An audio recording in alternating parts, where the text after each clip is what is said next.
GM J. Santiago. GM, magandang morning. Si Katunying po ito, minus Jerry. Magandang morning po, Katunying, at magandang morning din po sa lahat ng nanonood at nakikinig sa atin ngayong umagang ito. Kumusta po, GM? Kumusta po ang ating mga ports, especially yung itong Batangas Port? Well, ano po, Katunying, nag-monitor po natin, nagsimula na po yung pagdagsa ng mga kababayan natin sa mga pantalan para po pauwi sa kanilang probinsya. At mabanggit ko lang po, Katunying, para din po matulungan yung mga kababayan natin sa kanilang pagbabiyahe.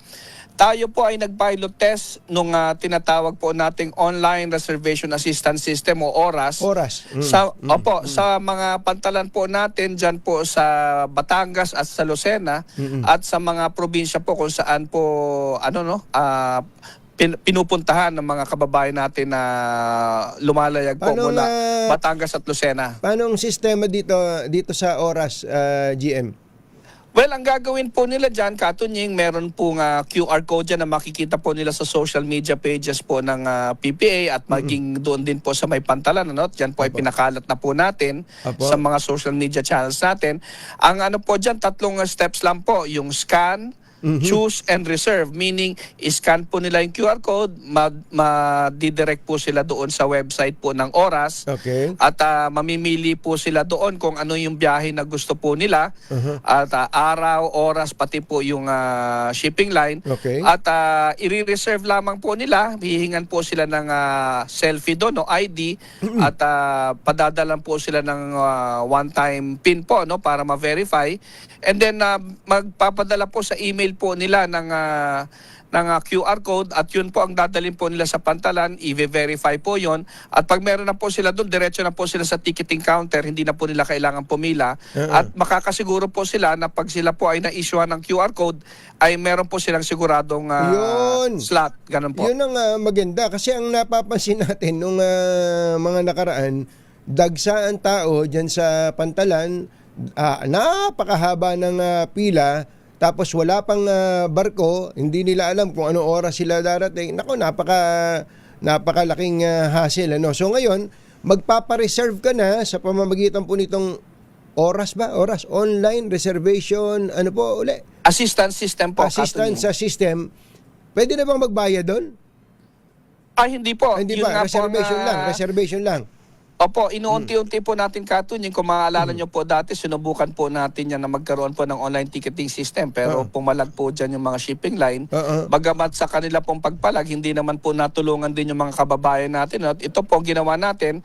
Sa reservation na lang po tayo nag-intervene para po yung mga kababayan natin, sigurado po sila na pagdating nila sa pantalan na meron po silang naka-allot po talagang ticket. At magbabayad na lang po sila doon. Mas maganda pala, kung may mga nakikinig sa atin, halimbawa biyahe kayo ng sample lang to, halimbawa bibiyahe po kayo ng Calapan, dadaan po kayo ang gagamitin nyo Batangas Port, wag pupunta kagad dun sa Batangas Port, nasa bahay ka pa lang, magpareserba ka na pag ganun ba?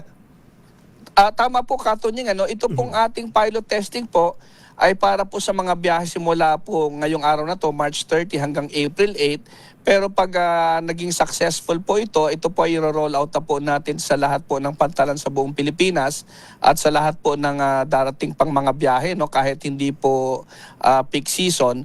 At ang mangyayari po dito, kailangan lamang po nila, Katunying, na makarating po sila at mapavalidate po nila yung kanilang QR code at 3 hours before. No later than 3 hours before po nung kanilang biyahe para ito po naman ay para yun pong mga no-show ay maaari po nating maibahagi din naman yung slot nila sa mga naghihintay po. So lahat po ng ito ay naka-link sa mga shipping lines. Ito pong mga barko. Well, hindi pa po siya nakalink sa mga shipping line, Katunying, dahil ayaw din nga po nilang mag-link. So ang ginawa po natin, nagmandando po tayo ng tinatawag na Operations Memorandum Order na kailangan pong tanggapin nila yung QR code, mandatory po yan, na kanila pong issuean ng ticket dahil kung hindi po sila magbibigay ng confirmed na biyahe, na magiging parte po nitong mga confirmed schedule, hindi po natin papayagang umatraka yung barko nila kung wala po sila sa schedule. Oo. Hindi, napakaganda sana kung nakalink sila dahil sa unang-una, alam na alam ng magiging informed ang PPA kung ilan yung barkong bibiyahe, anong oras bibiyahe, ilang pang slot yung hindi nila nabebentahang hindi pa nila naibebenta. 'Di ba mas mainam kung buo na yung sistema na yon na GM? Tama po, Katonying. Matagal na po natin, taon na po nating pinupush yan. Pero kumbaga tayo nga lang po ang nagpipilit po at nakakaintindi na kailangan po talaga ng mga kababayan natin yan. No? Pabuti naman po sa pagkakataon ding ito na si Secretary Banoy Lopez po ay nandyan para sumuporta po sa mga ganitong inisyatibo. Ang pinipilit na lamang din po natin ay yun pong ating mga kasamang ahensya katulad po ng Maritime Industry Authority na kailangang sumama na din po at maging mag-cooperate na mandato po doon sa mga shipping lines na mag-implement po ng mga ganitong inisyatibo po para mas mapagaan po yung biyahe ng mga kababayan natin. May naisip lang ako, GM. Halimbawa po, nakakuha ako ng QR code. May reservation na ako. Pagpunta ko sa counter, doon sa bibili akong ticket, paano ko sabihin nung nasa counter, ay wala nang ticket, wala nang slot, wala nang upuan? Well, unang-una po, Katonying, ayan pa yung usapan po kami ng mga shipping line and no less than po si Secretary Banoy Lopez po ang naging nakaharap po nila para sabihin na tumulong po dito sa panibagong inisyatibong to. At ang mangyayari po dito kung halimbawang yung pong pagkakataon na you arrive na no later than 3 hours before, nandoon ka po, sumunod ka lahat ng proseso, mandato po ng mga shipping line na kailangan mag-issue po sila ng ticket. Ngayon, kung makarating ka naman po at na-late ka at na-invalidate na po yung QR code, meron po tayo mga help desk para tulungan ka po mag-generate ng panibagong QR code. Hopefully, nandoon pa rin po, may allotted slot pa doon sa hindi mo naabutang biyahe. Kung hindi man po sa susunod na biyahe ka po ililista. Ako po, naiintindihan ko po yun. Babalik ako doon sa tanong ko. Paano kung may reservation ako doon sa system ng PPA, pero pagdating ko doon sa ticket, sa counter, sabihin, wala na, puno na. Ano po, Katonying, pag nagkaroon po yung kababayan natin ng gano'ng eksperyensya, meron po tayong help desk. Lumapit lamang po sila at sinisigurado po natin na pai-issuehan po natin sila ng ticket. Dahil matinong usapan po yan between sa DOTR, PPA at mga shipping lines na kailangang irespeto po nila yung reservation na yun. At kung hindi po susunod ng shipping line na yun, magkakaroon po sila ng administrative sanction sa PPA. Yun. At makaka-apekto po sa operasyon po nila. Opo. Sapat po ba ang bilang ng mga barko o ferry na makapagbibiyahe sa atin pong mga kababayan ngayon pong Semana Santa? Well, kung dati po, Katonying, bago pa po nagkaroon ng krisis po sa Middle East, Opo. ay kulang na. Lalo pong kumulang ngayon dahil marami po sa mga barko po ay nagbawas po ng biyahe at yung iba nga po ay nagkansela na po ng biyahe po nila. So, sinasabi na po natin sa mga kababayan natin na maghanda po sila na kung ang biyahe naman po nila ay hindi talaga ay may pagpapaliban pa, ipagpaliban na lang muna po nila dahil medyo pahirapan po talaga ang pagsakay po ngayong Semana Santa. Mga gaano kalaki ho yung deficit, kumbaga, yung kulang ng barko dyan? Ako nai-estima ko base sa mga report, yung mga notisya pong binigay ng mga shipping line, halos 10% po ang nagbawas po ng biyahe. Kung hindi man po nagbawas, nagsuspinde, o kung hindi man po, ay bumabagal po yung turnaround time dahil medyo binabagalan po nila yung biyahe para makatipid po sa krudo. So kung mga 10% yun, at least 10%, mga ilang pasahero po ang mawawala na upuan, kumbaga, kung i-estimahin ninyo? Nako, mahirap pong mahirap pong ma-estimate, Katonying. Oo. Mahirap po ma-estima dahil iba-iba po kasi ang rutang pinag-uusapan po natin, Oo. Kaya po natin tinatanong yun, baka yung ating mga kababayan kahit na mahalang pamasahe o kaya alam na nabawasan na yung bilang ng mga barkong bumibiyahe, siyempre, naka-schedule na yan eh. Ang schedule na, mag-reunion tayo sa ganitong petsa. Tutuloy pa rin. Baka ako ang maging itsura ng mga pantalan natin parang Armageddon eh.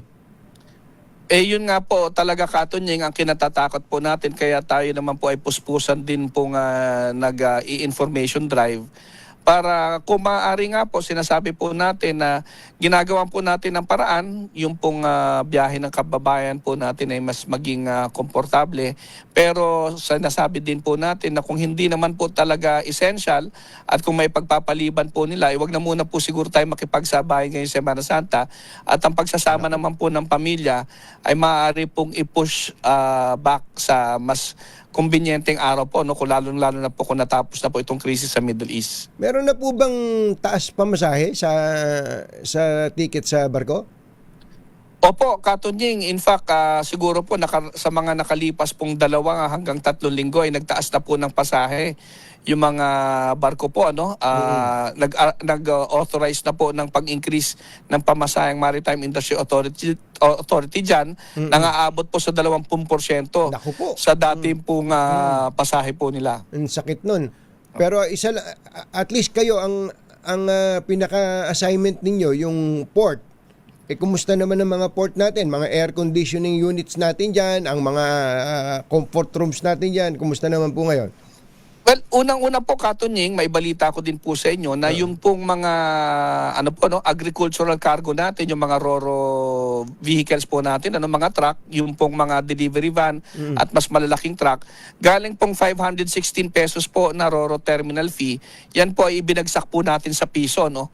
Piso na lang. Piso na lang po, yes, Katunying. Bilang tugon po dito po sa nangyayari nga pong pagtaas po ng pasahe at presyo ng gasolina. At sa amin pong pag-iistima, yan po ay katumbas ng makakatulong po tayo ng pagbaba ng 5 piso kada litro po sa bawat 100 litro, no? So hopefully makatulong po sana yan. At yun naman pong ating na-experience na pagdami po ng mga pasahero natin, lalong-lalo na po dito sa Batangas at Lucena, sa Batangas po, nakita nyo naman po din yung terminal po natin dyan. So hopefully ma-accommodate po natin silang komportable, marami pong kainan dyan. Sa Lucena naman po, ongoing po yung pagtayo po natin ng makabagong passenger terminal building, at yan po ay magagamit ng mga kababayan natin siguro by end of June this year. But in the meantime, tinugunan na po natin sila na mas marami pong tents at mga upuan at nang hindi po sila nakatayo. Yun ang importante. Siyempre, masama na loob mo, mahaba pila, tapos baka ubod ng uncomfortable pa, inconvenient sa kanila. Sigurado may magmumura dyan, may magagalit yan. Sana po na-anticipate po natin yon, GM. Well, yes po, Katunying, at sinabi ko nga po sa ating mga kawani, number 1, meron po tayong no-leave policy po, no, sa buong PPA po, dito po sa ito pong Semana Santa natin, simula po nung Palm Sunday hanggang pong sa Lunes Santo po, no. At sabi ko din nga po na po muna tayo, pasensya, dahil alam natin ng mga kababayan natin, alam din naman po natin ang pagkukulang ng nung sa pagbabiyahe po. At pagpasensyahan na muna po natin. In fact, yun pong mga tauhan po natin sa Lucena, Quezon, ang sabi po natin, sila po pinapunta po natin yung mga wala naman sa operation sa Lucena, pinapunta po natin sila sa Marinduque para makatulong po sila sa Marinduque dahil napakabigat din po nung passenger traffic po dyan po sa Balanacan sa Marinduque. Baka ho pala, naisip ko lang, baka sa kagustuhan ng mga ibang mga ship owners na i-accommodate yung mga pasahero, mag-overloading. Ano bang instruction niyo po doon? Well, ang usapan po namin dyan sa sa mandato na din po ni Secretary Banoy Lopez, dito po sa sistema natin sa oras, kinukuha po natin yung 60% po nung mga pasahero. Yan po yung mga walang dalang sasakyan. Yeah, at yung remaining 40% capacity po, yan ay naka-allocate po sa mga rolling vehicles po, no, yung mga sasakyan, mga truck. So again, pagbibigay alam po natin sa mga kababayan natin, kapag ikaw ay may dalang sasakyan, hindi ka po maaaring mag-enroll doon sa oras, ano, at kailangan dumaan ka po sa regular na proseso. At ang rason po dyan ay dahil hindi naman po madidetect sa oras kung anong sasakyan ang dala mo para maplano po nung barko yung pong pagbabalanse at pagkakamada ng mga sasakyan, ano. Pero yan po ay minomonitor po natin sa tulong po ng Philippine Coast Guard na to ensure na hindi po sila mag-overloading at kahit papaano po dito sa ating sistema ay magkakaroon po tayo ng parang correcting mechanism. Makikita po natin kung gaano karami po ba talaga ang kinakarga po nila. Yes, sir. Sir, final lang, kausapin niyo po yung mga kababayan natin, especially yung gustong-gusto umuwi, pero dahil nga yung sitwasyon natin hindi pangkaraniwan ngayon.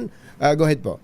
Okay, maraming salamat po Katunying sa pagkakataon po, no. At pinapaalam lamang po natin sa mga kababayan natin, lalong-lalo na po yung mga babiyahe po dadaan niya sa mga terminal po natin sa Batangas at sa Lucena, na sila po ay mag-enroll po doon sa Online Reservation Assistance System o ORAS para mas madali po ang kanilang biyahe, na basahin po nila sa ating social media pages kung ano po ang benepisyo po nitong oras pass po na ito. Wala pong bayad to, Katunying, libre po ito at hindi po tayo maniningil dito hanggang sa ma-implement po to. At kung hindi naman po, may pagpapaliban po natin ang ating mga biyahe dahil nga po sa kakulangan ng mga barko, ipagpaliban na muna po sana natin hanggang sa mas kaaya-ayang panahon na kung saan mas mura na ang pamasahe at mas marami po yung mga barko. Yes, Yun sir. lamang po, Katunying. Yes, maraming salamat po. Jem. Magandang umaga po. Magandang umaga po, Katunying. Salamat po. Thank you. Si General Manager Jay Santiago ng PPA.